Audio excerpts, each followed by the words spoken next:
টবের মধ্যে আমি একটু লাগিয়েছিলাম পালং শাক। কি সুন্দর হয়েছে দেখুন পালং শাক।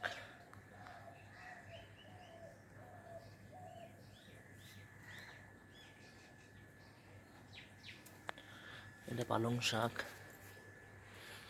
এটা মূলো শাক, এটাও মূলো, এটা হচ্ছে কসুরি মেথি, এখনো ওঠেনি। আর এটা হচ্ছে মেথি শাক। সব শাক ফেলা হয়ে গেছে, কিছু গাছ উঠেছে, কিছু গাছ এখনো ওঠেনি। তো আপনারা চাইলে টবের মধ্যে ভাঙা বালতির মধ্যে একটু মাটি, গোবর সার, ভার্মি কম্পোস্ট মিশিয়ে একটু পালং শাক, ধনেপাতা, মেথি শাক, গাজর এগুলো সব আপনি লাগাতে পারেন।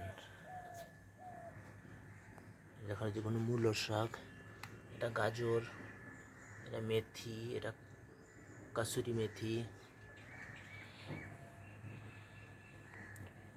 তো সার ছাড়া শাক বাড়িতে করলে দারুণ লাগে, আর এটা খুবই ন্যাচারাল হয়, সার ওষুধ ছাড়া খুব খেলে ভালো। আমরা তো বাজারে সবসময় কিনে খাই, এই শীতের সময় একটুখানি যদি আমরা নিজেরা বানিয়ে, মজা লাগে বানাতে, খাওয়ার থেকে দেখতে সুন্দর বেশি লাগে।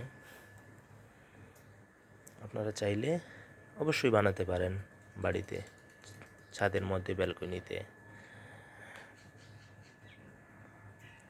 ভিডিওটা কেমন লাগলো অবশ্যই জানাবেন। থ্যাংক ইউ সো মাচ এতক্ষণ ভিডিওটা দেখার জন্য।